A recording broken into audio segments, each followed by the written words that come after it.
जय श्री राधे। विराट ने कहा, क्या हुआ सनम, तुम पानी में कैसे गिरी? सनम कुछ बोल नहीं पाई, उसने बस ना में सर हिला दिया, मानो बोल रही हो कि पता नहीं, बस गिर गई। विराट ने एक गहरी सांस लेकर कहा, तुम अपना ख्याल क्यों नहीं रखती? थैंक गॉड तुम्हें कुछ नहीं हुआ। तुम्हें पता है कि मैं कितना डर गया था, अगर तुम्हें कुछ हो जाता तो। विराट की बेचैनी से भरी बात सुनकर सनम उसकी आंखों में देखती है। पता नहीं क्यों उसका दिल काफी बेचैन सा हो जाता है और जोर से धड़कने लगता है।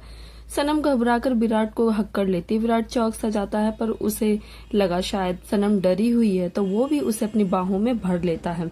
थोड़ी देर में विराट सनम को लेकर घर पहुंचता है। जैसे ही वो घर में आते हैं, विराट देखता है कि सुभद्रा और तनुजा सोफे पर बैठे उनका इंतजार कर रहे थे। उनके अंदर आते ही तनुजा की नजरें सबसे पहले उन पर जाती हैं और वह खड़ी हो जाती है। तनुजा को देखते ही सनम का दिल बुरी तरह से घबराने लगता है। वह विराट के पीछे पीछे चल रही थी, उसके चेहरे पर काफी डर भी दिखाई दे रहा था। तनुजा एक झूठी चिंता अपने चेहरे पर दिखाते हुए बोली, विराट, सनम, तुम दोनों आ गए? यह सुनकर सुभद्रा भी उनकी तरफ देखने लगी और खड़ी हो गई। वह तुरंत उनके पास गई और कहा, सनम, तुम ठीक हो ना बेटा? सनम ने हाँ में अपना सर हिला दिया। विराट ने कहा, आप लोग अभी तक जाग रहे हैं, क्यों? तनुजा वहां आकर बोली, तुम लोग अभी तक घर नहीं आए थे तो हमें थोड़ी चिंता हो रही थी। अब तुम कैसी हो सनम? तनुजा ने सनम की तरफ देखा, जो उसकी आवाज सुनकर और ज्यादा घबरा गई थी।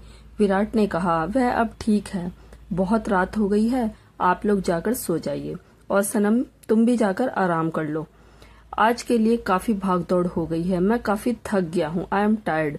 सुभद्रा ने अपना सर हिलाया और उसके बाद सब अपने अपने कमरे की तरफ चले गए। विराट अपने कमरे में आया, कमरे का दरवाजा बंद किया और अपना कोट निकालकर वहीं सोफे पर फेंक दिया। उसे अजीब सी बेचैनी महसूस हो रही थी, जैसे कि कुछ अनोइंग फीलिंग आ रही हो। उसने माया की तस्वीर की तरफ देखा, उसके सीने में अजीब सा दर्द होने लगा। यह क्या कर रहा हूँ मैं? वह सोचने लगा, सनम की तरफ इतना अट्रैक्ट क्यों हो रहा हूँ मैं? मेरा प्यार, मेरी जिंदगी, मेरा सब कुछ सिर्फ माया है। मेरा दिल सिर्फ माया के लिए ही धड़कना चाहिए, किसी और के लिए नहीं। फिर आज इतनी बेचैनी क्यों हुई जब लगा कि मैंने सनम को ऑलमोस्ट खो दिया है। बार बार अपने मन को समझाते हुए विराट ने एक गहरी सांस लेकर अपने चेहरे को अपने हाथों में छुपा लिया और सर झुकाकर बिस्तर पर बैठ गया। अगली सुबह सब लोग ब्रेकफास्ट कर रहे थे। उसके बाद विराट हॉल में खड़ा हुआ एक फाइल को देख रहा था। उसकी टाई ठीक से लगी नहीं थी। तभी उसका कॉल आ गया और वह फोन पर बात करने लगा। सनम उसके पास से गुजर रही थी। विराट ने उसे रुकने का इशारा किया। सनम के कदम वहीं रुक गए। फिर विराट ने उसे अपने पास आने का इशारा किया। सनम थोड़ी हिचकिचाते हुए विराट के पास आई। विराट फोन पर बात करना जारी रखे हुए था और उसने अपनी टाई की तरफ इशारा किया, जैसे कि वह उसे टाई बांधने के लिए कह रहा हो। सनम थोड़ा अजीब लगा सनम को। वह हिचकिचाने लगी और अपने होठ को दांतों के नीचे दबा लिया। विराट के पास टाई बांधने का समय नहीं था, उसे लेट हो रहा था। एक हाथ में फाइल थी और दूसरे हाथ में फोन।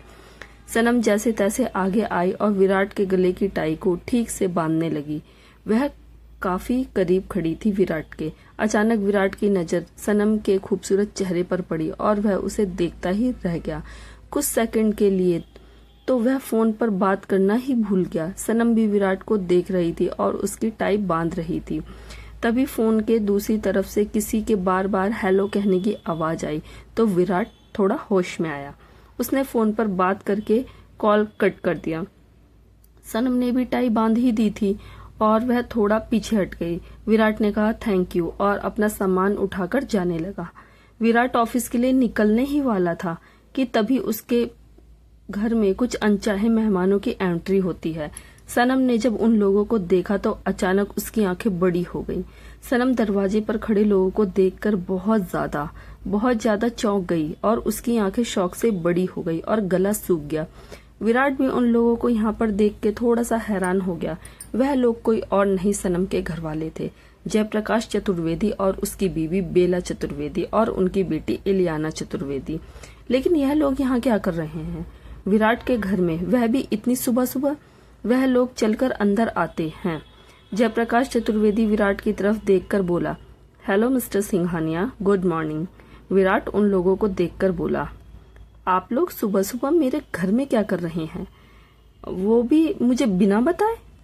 बेला ने मुस्कुराकर कहा, वो क्या है ना मिस्टर सिंघानिया, हम एक्चुअली यहाँ पर सुबह सुबह सनम के लिए आए थे। इलियाना की नजर विराट पर थी और बड़ी अमेजमेंट के साथ वह इस हैंडसम से आदमी को देख रही थी। उनकी बात सुनकर विराट थोड़ा कंफ्यूज हो जाता है। तभी बच्चे सुभद्रा और तनुजा भी हॉल में आ गए। विराट सुभद्रा की तरफ इस देखकर इशारा करता है। उसके इशारे को समझते हुए सुभद्रा बच्चे को लेकर घर के बाहर चली जाती है, क्योंकि उनके स्कूल जाने का वक्त हो गया था। असल में विराट इसलिए चाहता था कि बच्चे यहाँ से चले जाएं, क्योंकि अकाय को नहीं पता था कि यह लड़की सनम उसकी मॉम माया नहीं है। वह चाहता भी नहीं था कि उसे पता चले, क्योंकि अगर उसे पता चल गया तो पता नहीं अकाय क्या ही करेगा और उस पे क्या गुजरेगी। वह मानता भी या नहीं, फिर कहीं फिर से उसकी तबीयत ना खराब हो जाती। विराट उन लोगों की तरफ देखकर बोला, सॉरी, मैं कुछ समझा नहीं। सनम के लिए मतलब? जयप्रकाश ने कहा, वो मिस्टर सिंघानिया, एक्चुअली क्या है ना कि आज मेरे पिताजी की बरसी है, तो सनम उनकी बहुत ज्यादा लाडली थी, तो हर बार उनकी बरसी पर वो हवन होता है, वहाँ सनम बैठती है। इससे मेरे पिताजी की आत्मा को थोड़ी शांति मिलती है। सब कुछ हवन, बस कुछ हवन करवा रखा है घर में, थोड़ा पूजा पाठ, थोड़ा बहुत दान वगैरह है। इसके लिए सनम को लेने आए हैं। शाम तक हम इसे वापस भेज देंगे, डोंट वरी। इस पर विराट हल्का सा अपना सर हिलाकर सनम की तरफ देखता है। सनम सर झुकाकर खड़ी थी। उसकी आंखों में बहुत ज्यादा खौफ था, जिसे शायद विराट देख नहीं पाया। विराट ने कहा, सनम, क्या तुम जाना चाहती हो उनके साथ? सनम कुछ बोल ही नहीं पाई, लेकिन उसने डर के मारे मना भी नहीं करा। जयप्रकाश, बेला और इलियाना एक दूसरे की तरफ देखने लगते हैं। फिर बेला ने आगे बढ़कर सनम के पास जाकर उसके कंधे पर दोनों हाथ रखते हुए कहा, सनम बेटा, तुम्हारे दादाजी की बरसी है, तुम्हें याद है ना? हर साल उनके लिए जो हवन होता है, तुम ही बैठती हो वहाँ पर। उसके बाद बेला विराट की तरफ देखकर बोली, यकीन कीजिए मिस्टर सिंघानिया, हम शाम तक सनम को यहाँ पर वापस भेज देंगे। बस पूजा खत्म हो जाए और थोड़ा सा डोनेशन का काम निपट जाए। वो क्या है ना, हर साल ये हम सनम के हाथों ही करवाते हैं, है ना सनम? यह बोलते हुए बेला सनम के कंधे पर सीक्रेटली अपनी पकड़ को थोड़ा मजबूत कर देती है, जिससे सनम को दर्द होता है, पर वह अपना सर ऊपर उठाने की हिम्मत भी नहीं कर पाती। विराट सनम की तरफ देखकर बोला, सनम, तुम जाना चाहती हो या नहीं? देखो, अगर तुम नहीं जाना चाहती हो तो नहीं जाओगी। वैसे तो तनुजा को घंटा भी फर्क नहीं पड़ रहा था, लेकिन वो विराट के पास आकर बोली, विराट, ये क्या बात हुई? जाना चाहती हो या नहीं? उसके दादाजी का श्राद्ध है, ऑफ कोर्स वो जाना चाहती होगी। और जैसा कि मिस्टर और मिसेस चतुर्वेदी ने कहा कि वह अपने दादा की बहुत प्यारी थी, तो वह क्यों नहीं जाएगी उनकी बरसी पर? ये बोल रहे हैं ना शाम को छोड़ देंगे इसे यहाँ पर, तो जाने दो। विराट एक गहरी सांस लेकर बोला, ठीक है, लेकिन शाम को टाइम पर सनम को यहाँ पर भेज देना, मेरे बेटे के स्कूल से वापस आने से पहले। अगर वह इसे यहाँ नहीं देखेगा तो परेशान हो जाएगा। विराट ने सनम से कहा, सनम, टाइम का ख्याल रखना, टाइम पर पहुंच जाना यहाँ पे। सनम चुपचाप सर झुकाकर खड़ी रही। बेला और जयप्रकाश मुस्कुरा देते हैं। इलियाना विराट के पास आकर बोली, हेलो मिस्टर सिंघानिया, सुना है कल आपका बर्थडे था। आई नो थोड़ा लेट विश कर रही हूँ, लेकिन हैप्पी बर्थडे। इलियाना ने बड़ी स्टाइल के साथ अपना हाथ आगे किया। चेहरे पर एक सेडक्टिव सी मुस्कान के साथ वह विराट को इसमें कोई दिलचस्पी नहीं थी। उसने हाथ नहीं मिलाया, सिर्फ इतना कहा, थैंक्स। उसके बाद निकलकर वहां से ऑफिस के लिए चला गया। इलियाना का हाथ हवा में ही रह गया और उसे बहुत फ्रस्ट्रेशन हुई, लेकिन अपने हाथ को मुट्ठी बनाकर पीछे कर लिया। विराट जा रहा था। सनम नजरें उठाकर जाते हुए विराट को देख रही थी। उसकी आंखों में एक अजीब सी बेचैनी, तड़प और बहुत डर छुपा था। आंखें नम हो गई थी। उसके बाद बेला ने सनम से कहा, चलें सनम, लेट हो रहा है, पूजा का टाइम हो रहा है ना? उसके बाद बेला मुस्कुराकर तनुजा की तरफ देखकर बोली, वह क्या है ना, शुभ मुहूर्त में रहते हुए पूजा पाठ हो जाए तो अच्छा रहता है, वरना आत्मा को शांति नहीं मिलती। तनुजा ने हल्का सा सर हिलाकर कहा, तो ले जाइए, किसने रोका है? मेरे ख्याल से आप लोग रात को भी इसे अपने पास ही रख लेना। Don't worry. यह बोलकर तनुजा वहां से चली जाती है। उसके चले जाने के बाद बेला सनम की तरफ देखती है और उसका हाथ कस के पकड़ लेती है। चलो फिर वह लोग सनम को वहां से ले जाते हैं। सनम काफी ज्यादा घबरा रही थी, लेकिन उसके साथ जाने के अलावा उसके पास कोई और रास्ता भी नहीं था। वह सोच ही रही थी कि काश विराट उसे ना जाने दे, काश वह उसे रोक ले। वह नहीं जाना चाहती थी वहां से, लेकिन जाना पड़ा। अब तो विराट ने भी बोल दिया है। विराट अपने ऑफिस में पहुंचता है, कुछ मीटिंग्स अटेंड करता है और उसके बाद अपने कैबिन में जाकर आराम से बैठ जाता है। वह सोफे पर अपना काम करता है और आंखों को हल्का सा बंद कर लेता है। थोड़ा थक गया था। आंखें बंद करते ही उसे सनम का मासूम चेहरा एक बार फिर से नजर आने लगा। सनम का चेहरा देखकर विराट अपनी आंखें खोल लेता है। कुछ सेकंड यूं ही पड़ा रहता है और फिर एक गहरी सांस लेता है। उसका फोन आता है। विराट अपना मोबाइल उठाकर अपने काम में लगा रहता है तो बोलता है हेलो। तभी दूसरी तरफ से कुछ आवाज सुनाई देती है। हेलो मिस्टर सिंघानिया, मैं आपके बच्चे के स्कूल से बोल रही हूँ। आपके बेटे की तबीयत बहुत ज्यादा खराब है, आप प्लीज जल्दी से स्कूल आ जाइए। ये सुनकर विराट की आंखें शौक से बड़ी हो गई। वह एकदम से शौक से खड़ा हो गया। क्या हुआ? सनम को जोर से थप्पड़ मारा गया और वह जमीन पर गिर गई। उसके होठ का किनारा हल्का सा कट गया, जिससे खून निकल रहा था। सर पर भी काफी चोट लगी थी। हाथ, शरीर सब कुछ कांप रहा था। इलियाना आगे आई, उसके हाथ पर अपनी हील्स को रखकर दबा दिया। सनम रो रही थी, पर उसके मुंह से आवाज तक नहीं निकल रही थी। उसका हाथ काफी दर्द करने लगा था, खून तक निकलने लगा था। ऐसे कैसे तुम साइन नहीं करोगी? साइन तो तुम्हें करने ही पड़ेंगे। इस प्रॉपर्टी पर हमारा हक है, तुम्हारा नहीं। पता नहीं ग्रैंडपा ने क्या सोचकर प्रॉपर्टी को तुम्हारा नाम कर दिया। अब चुपचाप पेपर साइन कर दो अगर जिंदा रहना चाहती हो तो, वरना तुम्हें यहाँ से गायब करेंगे कि मिस्टर सिंघानिया भी तुम्हें नहीं ढूंढ पाएंगे। मैंने कहा साइन करती हो या नहीं। यह बोलकर इलियाना अपनी हील्स पर और भी ज्यादा प्रेशर बढ़ा देती है, जिससे सनम को और भी ज्यादा दर्द होता है। कल्याणी ने रोते हुए जयप्रकाश के सामने हाथ जोड़ते हुए कहा, ऐसा मत कीजिए मालिक, वो बेचारी बच्ची, थोड़ा तो रहम कीजिए उस पर, मत मारिए उसे इस तरह से, मैं हाथ जोड़ती हूँ, प्लीज मत मारिए। इस पर जयप्रकाश ने कल्याणी की तरफ देखकर गुस्से में कहा, हम भी नहीं मारना चाहते, लेकिन ये हमारी बात ही नहीं मान रही। जब मैंने कहा कि प्रॉपर्टी के पेपर पर साइन कर दो तो यह क्यों नहीं कर रही है? क्या इसे लालच आ गया इस प्रॉपर्टी का? यह प्रॉपर्टी पर साइन कर दे, उसके बाद यहाँ चली जाए यहाँ से। मैंने कौन सा इसे पकड़ कर रखा है? यह मार खा रही है तो खुद की हरकतों की वजह से।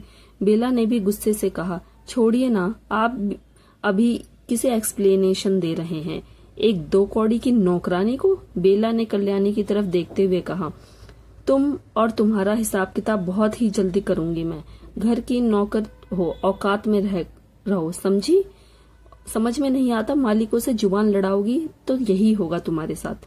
दफा हो जाओ यहाँ से। उसके बाद बेला सनम के पास गई, उसके बालों को अपनी मुट्ठी में पकड़कर उसके चेहरे को ऊपर किया। सनम बुरी तरह से रो रही थी। चेहरे पर काफी चांटों के निशान थे। ऐसा लग रहा था जैसे उसे धड़ाधड़ बहुत सारे थप्पड़ मारे गए हों। दोनों गाल लाल हो गए थे। बेला ने गुस्से में कहा, सुनो लड़की, चुपचाप यह पेपर साइन कर दो, वरना मुझसे बुरा कोई नहीं होगा। इस प्रॉपर्टी में तुम्हारा हक 1 फूटी कौड़ी जितना भी नहीं है। ना जाने कौन से कचरे से तुम्हें उठाकर लेकर आया है वह बुढ़ा और लाकर बिठा दिया हमारी छाती पर। सनम ना में सर हिलाती है कि वो साइन नहीं करेगी। यह देखकर बेला का मुंह फटा फटा रह जाता है। वह शॉक हो जाती है और अगले ही पल गुस्से में उबलने लगती है। तुम्हारी इतनी हिम्मत? तुम ऐसे नहीं मानोगी, रुको, अभी तुम्हारा इलाज करती हूँ। बेला एक चाबुक उठाकर लेकर आती है, एक हंटर जैसा कुछ। उसके बाद वह सनम से बोली, मैं आखिरी बार पूछ रही हूँ, साइन करोगी या नहीं?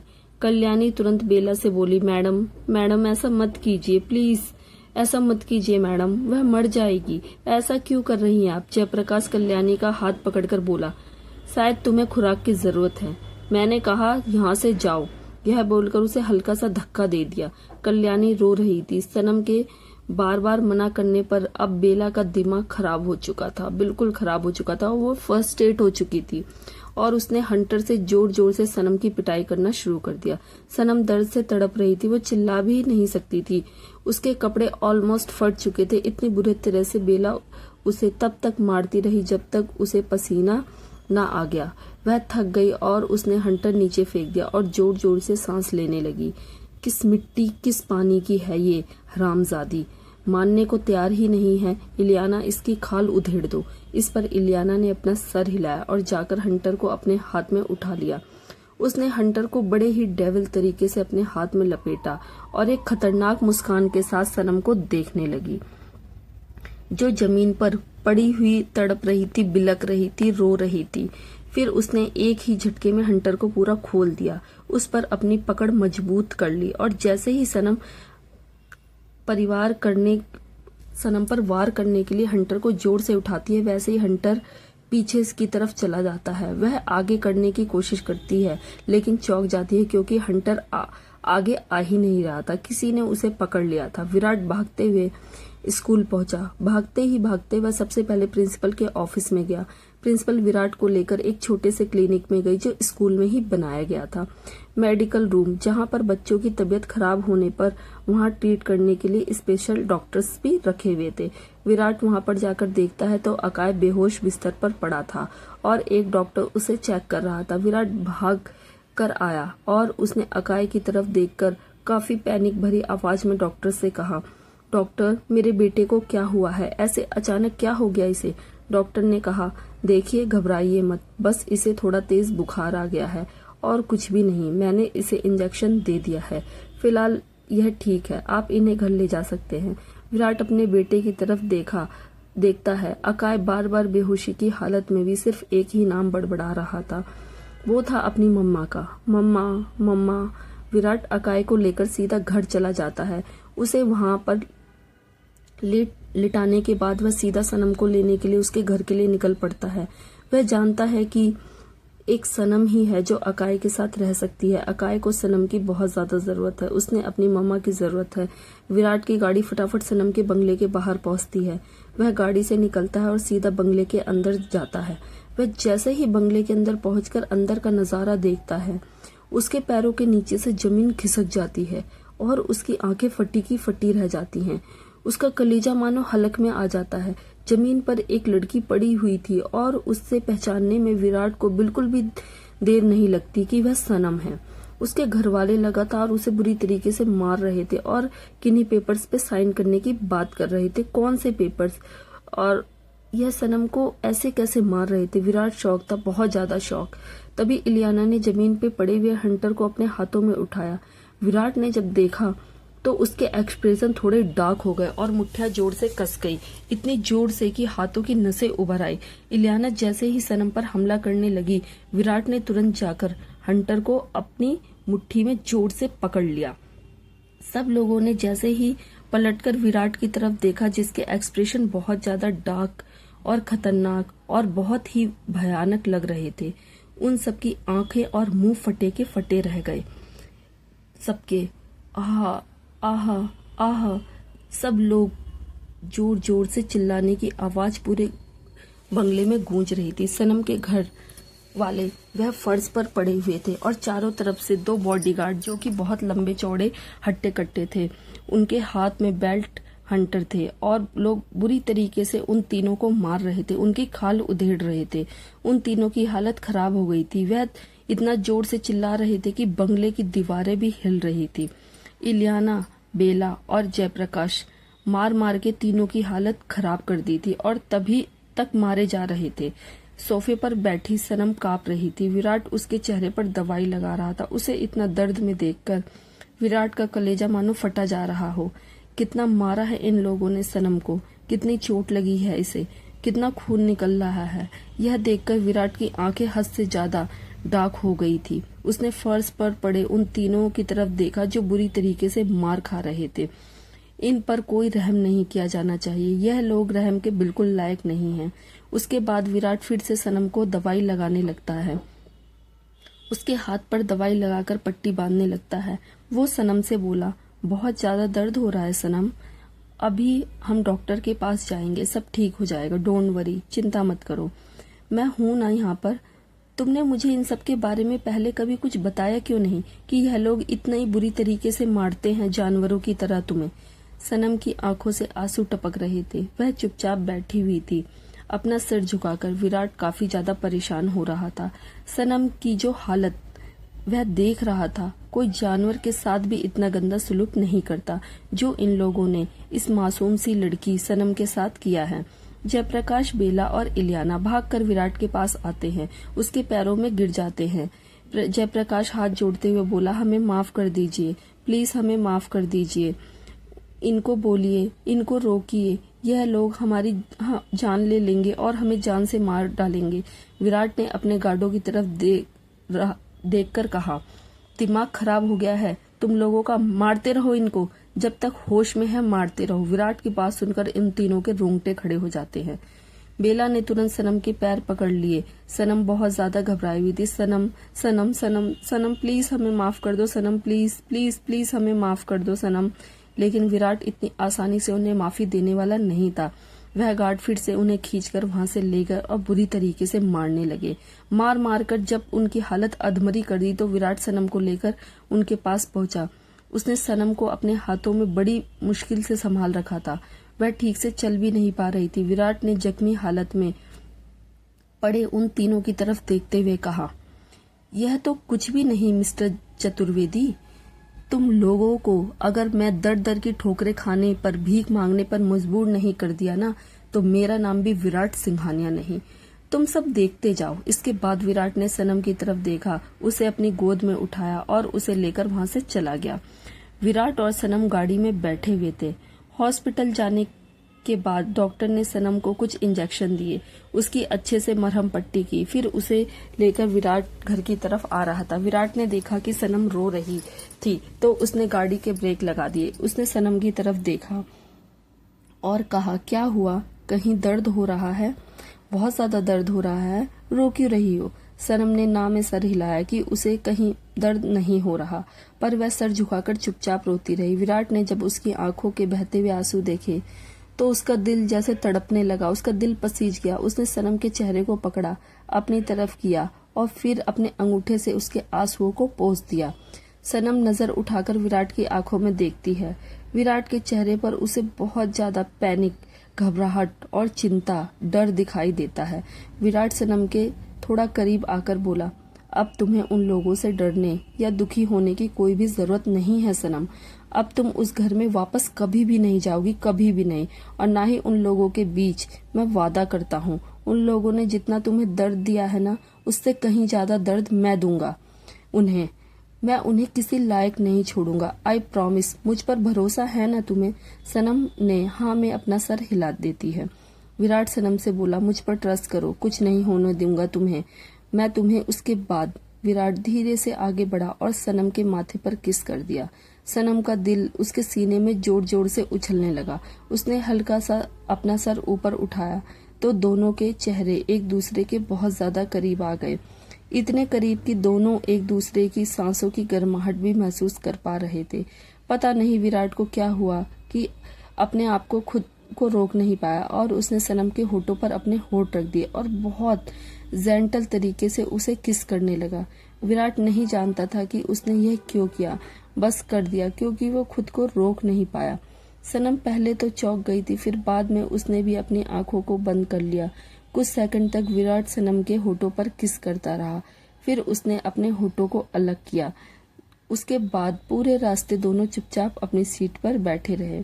विराट को बहुत अजीब लगा, बहुत ऑकवर्ड लगा। यह क्या किया उसने, क्यों कर दिया, क्यों रोक नहीं पाया वह खुद को उस लड़की के करीब जाने से?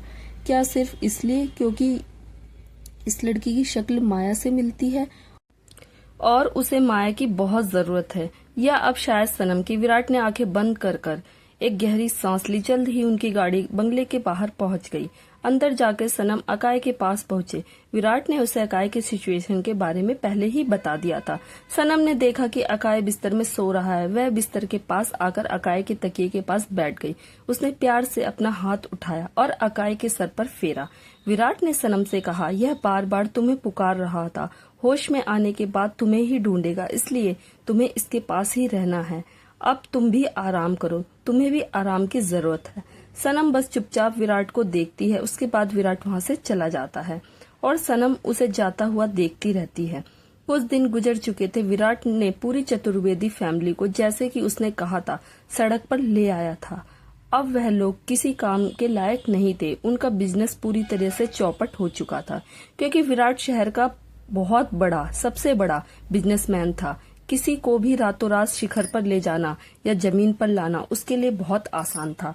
उसने यही चतुर्वेदी परिवार के साथ किया। उन्होंने सनम को इतना बुरा हाल किया था, अब वे खुद किसी काम के नहीं रह गई। सनम गार्डन में अकाय और खुशी के साथ खेल रही थी, आंखों पर पट्टी बांधकर उन्हें ढूंढ रही थी। अकाय काफी खुश लग रहा था।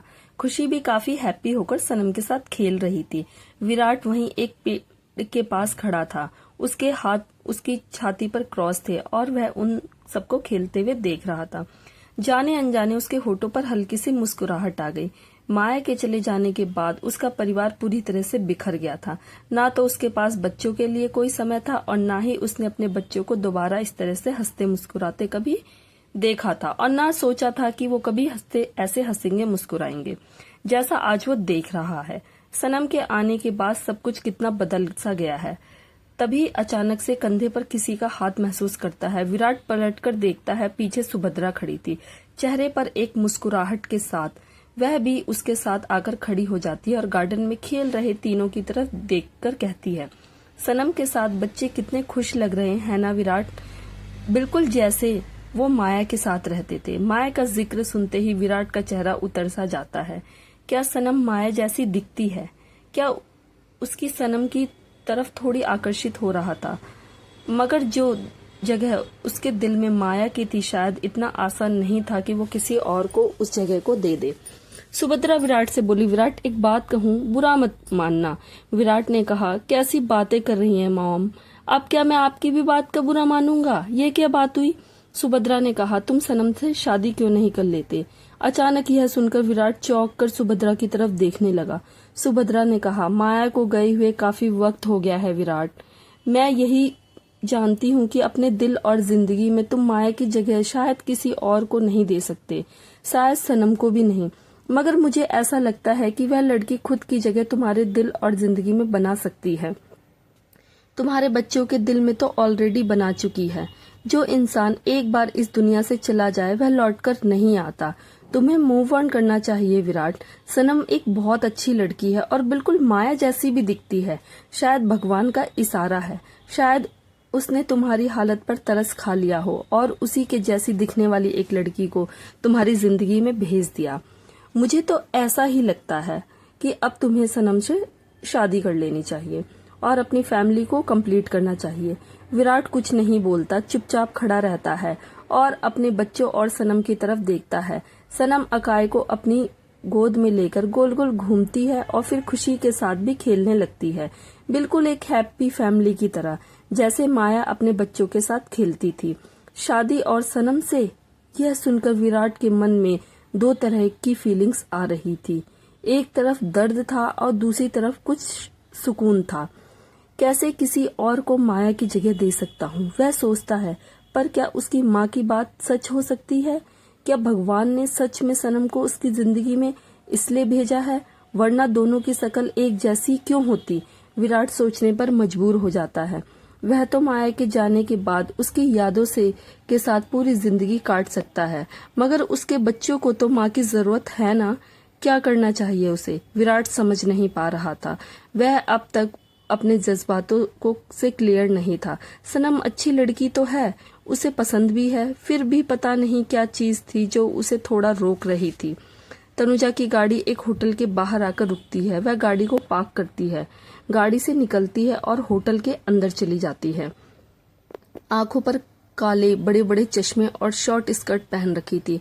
वह किसी मॉडल की तरह चल रही थी और काफी आकर्षक लग रही थी। इतनी खूबसूरत कि आने जाने वाले लोगों की नजरें ना चाहते हुए भी बार बार उस पर जा रही थी। वह सबकी अटेंशन को खींच रही थी। ऐसे ही जाते जाते वह एक फ्लोर पर एक कमरे के पास पहुंचती है और कमरे के दरवाजे को खटखटाती है। थोड़ी देर में दरवाजा खुलता है और तनुजा अंदर प्रवेश करती है, जहां शायद कोई उसका इंतजार कर रहा था। कुछ देर बाद तनुजा खिड़की के पास खड़ी होती हुई थी।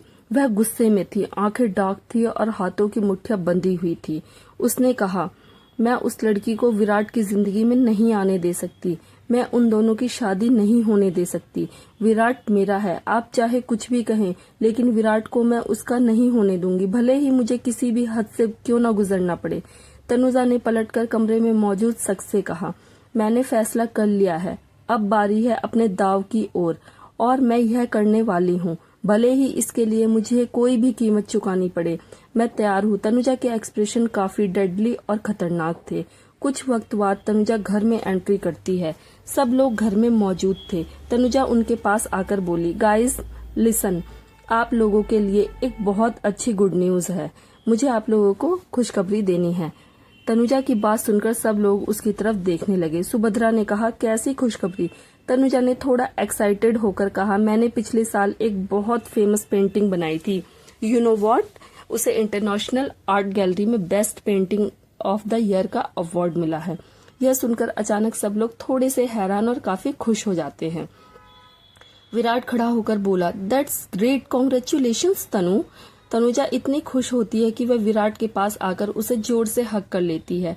मैं बहुत खुश हूँ विराट, बहुत ज्यादा खुश। विराट को थोड़ा ऑकवर्ड लगता है। सनम वहीं पर थी। उन दोनों को गले लगा देखकर उसे भी कुछ अच्छा नहीं लगता। विराट बस हल्का सा तनुजा को हाथ लगाता है। उसके बाद सुभद्रा के पास जाकर तनुजा उससे भी गले मिलती है। सुभद्रा बोली, कॉन्ग्रेचुलेशंस, बस ऐसे ही तरक्की करती रहो। तनुजा ने मुस्कुराकर कहा, thank you aunty ji, thank you so much. अब क्योंकि इतनी अच्छी सेलिब्रेशन की बात है तो पार्टी तो बनती है।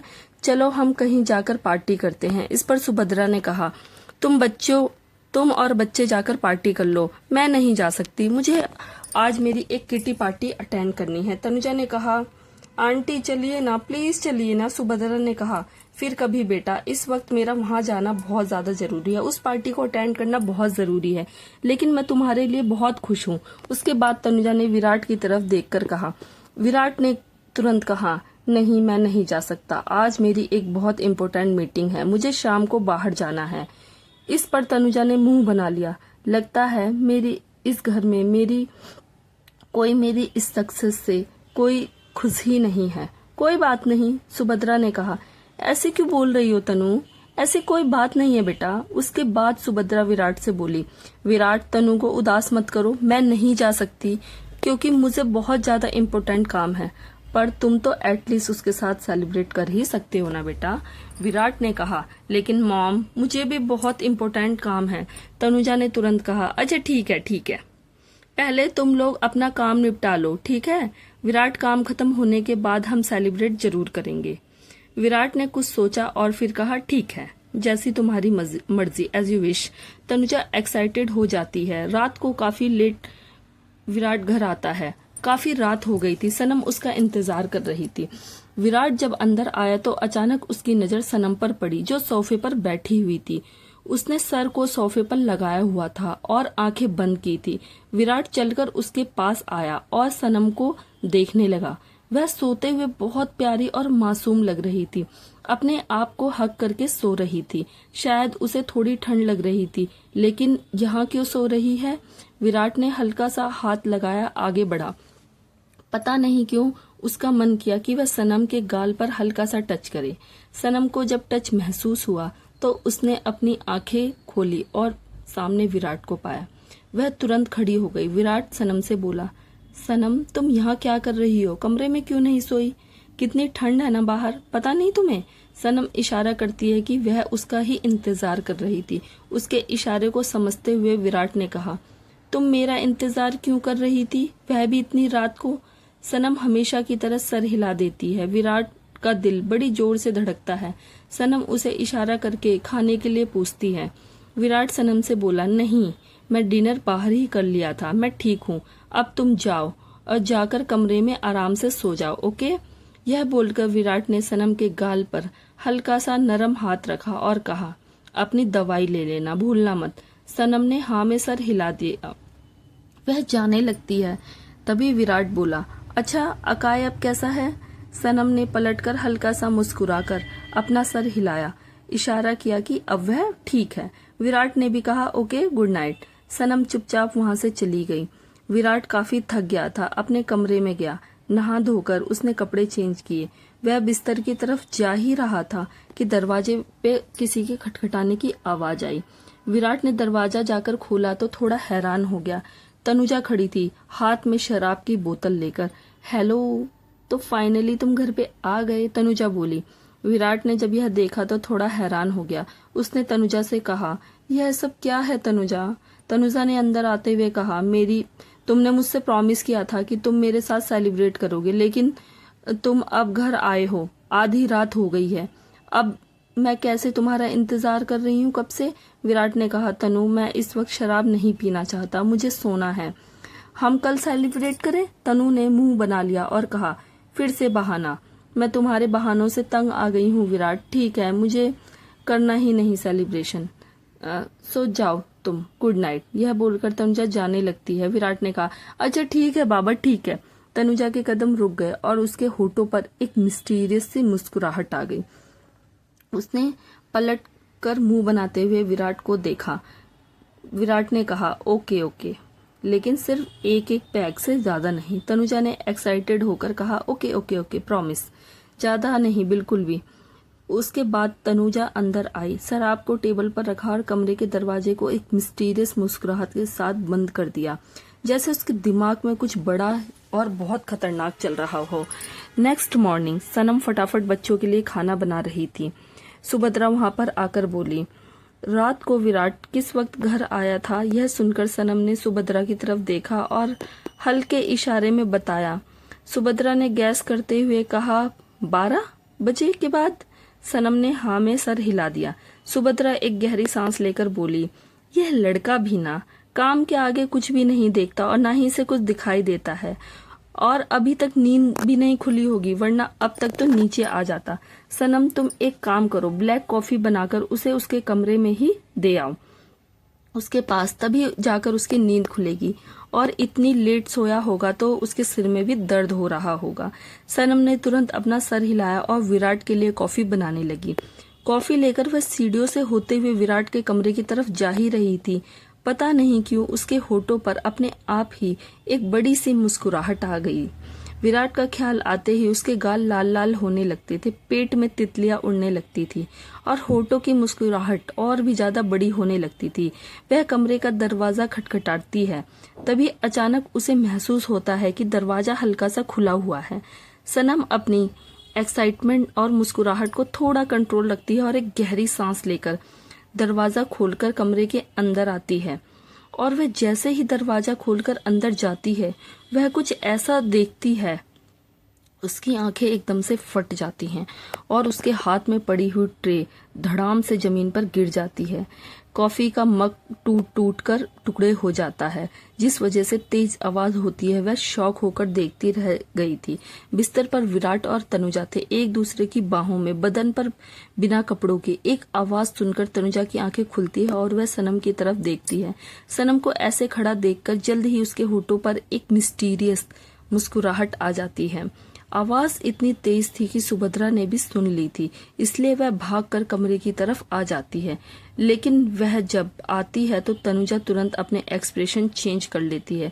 सुभद्रा अंदर जाकर जब बिस्तर पर देखती है तो उसके एक्सप्रेशन भी बिल्कुल वैसे ही थे जैसे सनम के थे। सनम तो जैसे सदमे में ही चली गई थी।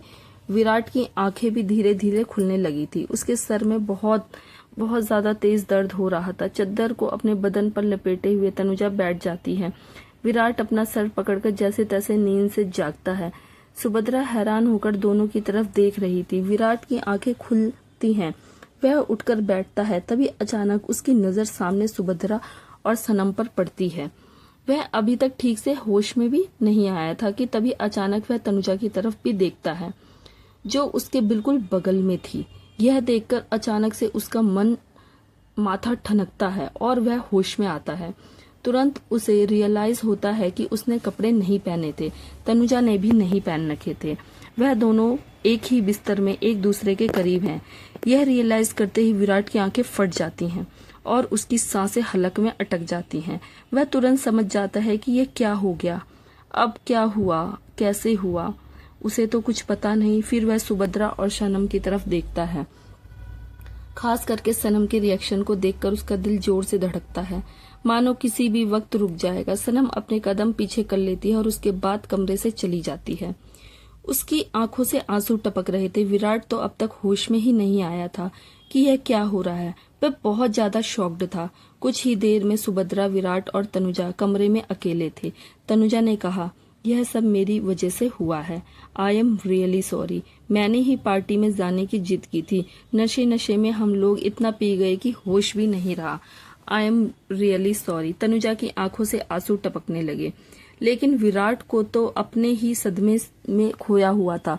उसकी आंखों के सामने बार बार सनम का चेहरा नजर आ रहा था और वह अब तक शौक से बाहर नहीं निकल पाया था। हालांकि सबने कपड़े पहन लिए थे। विराट खिड़की के पास खड़ा हुआ था। उसका दिल जोर जोर से धड़क रहा था। सुभद्रा को भी समझ में नहीं आ रहा था कि वह बोले तो क्या बोले और रिएक्ट करे तो क्या करे। सुभद्रा ने तनुजा से कहा, तनुजा हमें प्लीज कुछ वक्त के लिए अकेला छोड़ दो। तनुजा ने अपने आंसुओं को पोंछते हुए कहा, जी।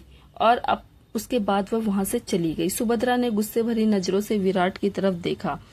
वह विराट के पास गई, उससे पलटा और खींच के उसके गाल पर एक थप्पड़ जड़ दिया। विराट ने कुछ रिएक्ट नहीं किया, वह बस खड़ा रहा। सुभद्रा विराट से बोली, यह क्या किया तुमने?